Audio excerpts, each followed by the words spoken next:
Hello dear students, how are you all? You all are welcome back in MP's online session और हम पढ़ रहे थे class 5th का chapter number 14 digestion of food. उसमें हमने लास्ट टॉपिक देखा था जिसमें हमने पढ़ा था कि अगर हमें कोई भी दिक्कत हो तो हमें डॉक्टर के पास में जाना चाहिए। और लास्ट में हमने एक टेबलेट के बारे में पढ़ा था जिसका नाम होता है IFA, आयरन फोलिक एसिड।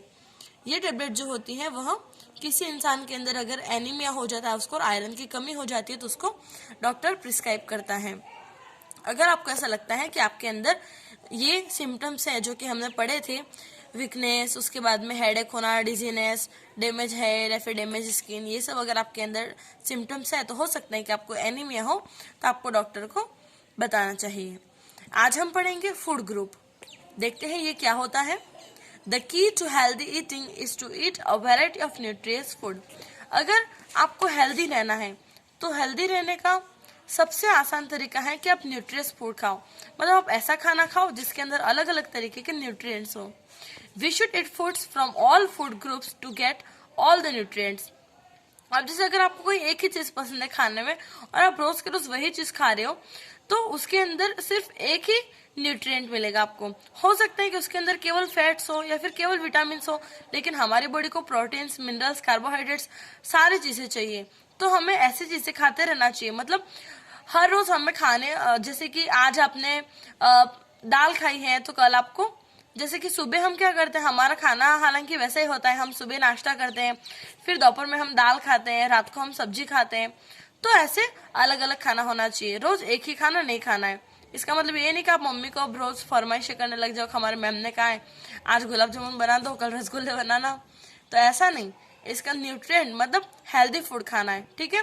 हरी सब्जियां वगैरह, सब्जी रोज चेंज करते रहनी है। अभी सुबह में अगर आपने गोभी खाई तो शाम को आप पालक खाओ, इस तरीके से। Carbohydrates, proteins, fats, vitamins and minerals. Nutrients क्या होते हैं? ये सब न्यूट्रिएंट्स होते हैं in order to remain healthy and prevent any deficiency disease, ताकि हम लोग हेल्दी रह सके और कोई भी ऐसे डिजीज जो किसी भी विटामिन की कमी से या फिर किसी भी न्यूट्रिएंट की कमी से होने वाली जो डिजीजेस हैं उससे हम बच सकें। नेक्स्ट हम पढ़ेंगे फूड पिरामिड के बारे में। देखते हैं फूड पिरामिड क्या होता है। A food pyramid is a diagrammatic representation that tells us what and how much we should eat। एक फूड पिरामिड जो होता है वह एक रिप्रेजेंटेशन है, एक टेबल के फॉर्म में हमको बताया जाता है एक डायग्राम बनाकर कि हमको कितना खाना खाना चाहिए। ये एक टेबल रिप्रेजेंट करती है और इस टेबल को पिरामिड कहते हैं। पिरामिड जो होता है वो एक ट्रायंगल की तरह होता है जो नीचे से ऊपर की तरफ घटते क्रम में होता है और ऊपर से नीचे की तरफ बढ़ते क्रम में होता है। Draw a food pyramid in own notebook and fill the name of the food items according to their proportions in your diet. आपको क्या करना है कि आपकी बुक में एक फूड पिरामिड बनाना है जो कि आपकी डाइट के हिसाब से हो, लेकिन हम सबकी डाइट ऑलमोस्ट इसी टाइप की होती है। तो आपको क्या करना है कि ये जो फूड पिरामिड दे रखा है, ये वाला जो दे रखा है, उसको आपके नोटबुक में बनाना है और पहले सबसे पहले आपको फूड पिरामिड लिखना है। आई होप कि आपने वो डायग्राम वगैरह भी बना लिए होंगे जो डाइजेस्टिव सिस्टम के जो मैंने आपको कहा था। उसके बाद में आपको फूड पिरामिड लिखना है और ये डेफिनेशन जो है वो लिखनी है और उसके बाद में आपको सेम टू सेम पिरामिड बनाना है। मैं आपको बता देती हूँ, ये फूड पिरामिड है। यहाँ पर सबसे नीचे जो चीज दे रखी है वो हमें सबसे ज्यादा लेनी है, मतलब वाटर। हमें दिन में 1, 2, 3, 4, 5, 6, 7 एंड 8, ये तो बहुत कम हो गया, लेकिन हमको इससे भी ज्यादा, इसका डबल भी कह सकते हैं, उतना अमाउंट वाटर का पीना है। लार्जेस्ट मतलब ये ऐसे बस दर्शाया गया है कि लार्जेस्ट अमाउंट हमारी डाइट में पानी का होना चाहिए, लेकिन खाने के बाद में पानी, हवा इतनी तेज है कि पेज भी उड़ गए हैं। देखो यहाँ पर लार्जेस्ट अमाउंट किसका है? वाटर का। तो हमको सबसे ज्यादा पानी पीना है, लेकिन खाने के बाद में पानी नहीं पीना है। खाने के आधे घंटे तक हमको पानी नहीं पीना चाहिए। खाना खाया उसके बाद में 5-10 मिनट बैठना है और फिर 10 से 15 मिनट वॉक करना है और वॉक करने के बाद में फिर से 5-10 मिनट रेस्ट करके फिर ही पानी पीना चाहिए। उसके बाद में है लार्जेस्ट के बाद में लार्ज अमाउंट। लार्ज अमाउंट किसका होना चाहिए? हमारे ब्रेड का, सीरियल्स का, राइस का और पास्ता ग्रुप का। मतलब ऐसी चीजें जिनसे हमें विटामिन मिले। ब्रेड वगैरह है उससे हमको एनर्जी मिलती है अच्छी, ठीक है। राइस है मतलब चावल है जो हमको फैट्स वगैरह देते हैं। उसके बाद में है मॉडरेट अमाउंट, मतलब medium. Vegetable group and fruit group. हमको बहुत सारे वेजिटेबल्स खाने हैं और बहुत सारे फ्रूट्स खाने हैं। उसके बाद में स्मॉल अमाउंट, मतलब ऐसी चीजें जिनका अमाउंट हमारे डाइट में थोड़ा बहुत होना चाहिए, ज्यादा नहीं, जैसे कि meat, poultry, fish, eggs, beans and nut group. ये चीजें हमारी डाइट में स्मॉल अमाउंट में होनी चाहिए, ज्यादा नहीं खाना है। उसके बाद में लिस्ट, मतलब सबसे कम फैट्स, ऑयल्स एंड स्वीट्स, जो बाहर के फूड्स होते हैं, जो तली भुनी चीजें होती हैं। उसके बाद में जो मीठी चीजें होती हैं, चॉकलेट्स, मिठाइयाँ, ये सब बहुत ही कम खाना है। तो ये था हमारा पिरामिड, जिसको आपको नोटबुक में बनाना है। अगर आपसे डायग्राम्स नहीं बनते हैं तो आप इसको थोड़ा, हालांकि बन जाएंगे, बहुत ही ईजी है। तो जैसे कि यहाँ पर ये 3 डायग्राम है, तो आप कोई भी 2 कर दीजिएगा। यहाँ पे बहुत सारे हैं तो 1-1, 2-2 बना दीजिएगा। ऐसे आप इसको एडजस्ट कर लीजिएगा। और ये पूरा लेबल भी उसको करना है सेम टू सेम, बुक के अंदर ड्रॉ कर दीजिएगा।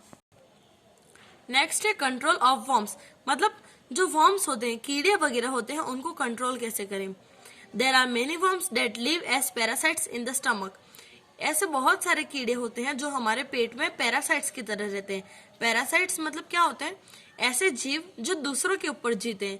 मतलब अगर हमारे पेट में कीड़े हैं तो जो खाना हम खाएंगे वो कीड़े वो खाना खा जाएंगे, तो कीड़े पैरासाइट्स कहलाते हैं। मतलब वो हमारे खाने पर या फिर हम पर डिपेंड है। दे ऑल्सो कॉज डिजीजेस, साथ ही वह बीमारियां भी फैलाते हैं। Symptoms of the presence of worms in the stomach include, अगर आपके पेट में कीड़े हैं तो आपको कैसे पता चलेगा, तो ये जो सिम्टम्स है, ये जो लक्षण है उनसे। एब्डोमिनल पेन, आपके एब्डोमिनल में आपको बहुत ही ज्यादा दर्द होगा। उसके बाद में डायरिया, आपको डायरिया हो जाएगा, मतलब जो उल्टी दस्त वगैरह होते हैं। उसके बाद में वॉमिटिंग, डायरिया के साथ साथ में वॉमिटिंग भी, उल्टियां होना। उसके बाद में है फैटिग, वेट लॉस और ब्लड इन स्टूल। ये सारे जो सिम्टम्स हैं वो किसके हैं, अगर आपके पेट में कीड़े हो तो आपको पेट में दर्द होगा, उल्टी वगैरह होगी, दस्त वगैरह लगेंगे। अगर आप फ्रेश होने जा रहे हैं तो हो सकता है कि आप जब बाथरूम जा रहे हो उस टाइम पे ब्लड भी आ सकता है, आपका वजन बहुत ही कम होना, लगातार दर्द होना, चक्कर वगैरह भी हो सकते हैं आपको। तो ये सारे जो सिम्टम्स है वो उस चीज के हैं।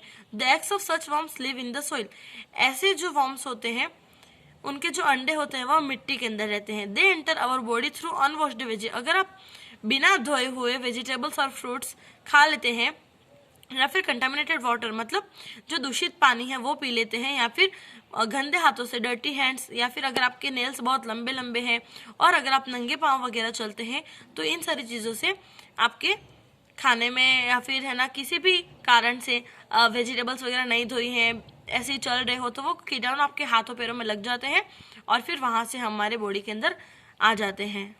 नेक्स्ट है prevention is better than cure, advantages of worm control. Prevention is better than cure, मतलब किसी भी चीज का निवारण ढूंढने से अच्छा है कि हम वो होने से ही बच जाएं। वो डिजीज होने से पहले ही हम अगर प्रिवेंशन कर लें तो फिर वो डिजीज हमको हो ही नहीं पाएगी, तो उसका इलाज भी नहीं ढूंढना पड़ेगा। We should prevent worms from entering our body, हम जो वर्म्स हैं उनको हमारे बॉडी के अंदर आने से रोक सकते हैं। कैसे? Worm control has many advantages, worm control करने के बहुत सारे फायदे हैं और एडवांटेजेस भी हैं। We remain healthy both physically and mentally, अगर हमारे शरीर में वर्म्स नहीं है तो हम बहुत ही फिट रहते हैं, शारीरिक तौर से भी और मानसिक तौर से भी। We experience proper growth and development, हमारे शरीर का जो हमारा शारीरिक विकास है वो बहुत ही अच्छा होता है। We are able to concentrate on our studies and do work properly, हम हमारा जो काम है वो बहुत ही ध्यान से कर पाते हैं, किसी भी चीज पर हम आराम से कंसंट्रेट कर पाते हैं। For worm control and preventing worms from entering our body we must, worm control करने के लिए और उन वर्म्स को हमारी बॉडी के अंदर जाने से रोकने के लिए we must use clean toilets, हमें हमेशा ही साफ सुथरे बाथरूम का यूज करना चाहिए। Always wear shoes slippers to avoid contact with soil, अगर आप मिट्टी वगैरह में चल रहे हैं तो आपको हमेशा शूज और स्लीपर्स पहने रहना चाहिए। Wash fruits and vegetables with clean water थ्रूली before using them, सब्जियों और फलों को यूज करने से पहले उनको बहुत ही साफ पानी से अच्छे से ध्यान से धो लेना चाहिए। Cook vegetables with clean water, अगर आप सब्जियां पका रहे हैं तो उसमें भी जो वाटर है वो बहुत ही क्लीन वाटर का यूज करना है। Keep our nails trimmed and clean, nails हमेशा कटे हुए और एकदम बारीक और साफ सुथरे होने चाहिए। Wash hands properly with soap and water after defecation and before having food, खाना खाने से पहले और बाथरूम को यूज करने के बाद में हमें हमारे हाथ और जो क्या कहते हैं मुंह वगैरह को सबको अच्छे से साबुन से धोना है। Avoid eating raw fish and meat, जो लोग नॉन वेजिटेरियन होते हैं वह कच्चा मांस होता है या फिर जो कच्ची फिश होती है उसको नहीं खाएं, उसको खाने से बचें। Drink clean and pure water only, हमेशा साफ और क्लीन वाटर पीना है, छाना हुआ और गर्म करके पीना है, बॉईल करके। We should eat a tablet called albendazole, हमें एक टेबलेट खानी चाहिए जिसको कहते हैं एल्बेंडाजोल। क्या कहते हैं? एल्बेंडाजोल, जो कि प्रोवाइडेड बाय आवर स्कूल, जो कि स्कूल में मिलती है। This tablet helps in worm control, आपको पता हो तो मोस्ट ऑफ टाइम्स साल में एक आध बार भी इस टेबलेट का वितरण होता ही है और बच्चों को ये टेबलेट खिलाते हैं। This tablet helps in worm control, यह टेबलेट वार्म कंट्रोल में हेल्प करती है। Due to worm control children do not fall ill frequently, worm control होने से बच्चे हैं वो जल्दी जल्दी बीमार नहीं पड़ते हैं और वो बहुत ही हेल्दी रहते हैं। इसी के साथ में हमारा चैप्टर फिनिश होता है। आई होप कि आपको आज की वीडियो अच्छी लगी हो। अगर आपको कोई भी दिक्कत हो तो आप मुझे कॉल करके या फिर कमेंट सेक्शन में आपका डाउट पूछ के बता सकते हैं, तो मैं आपकी हेल्प करूंगी। मिलते हैं नेक्स्ट वीडियो में, तब तक के लिए stay happy, stay at home. Thank you.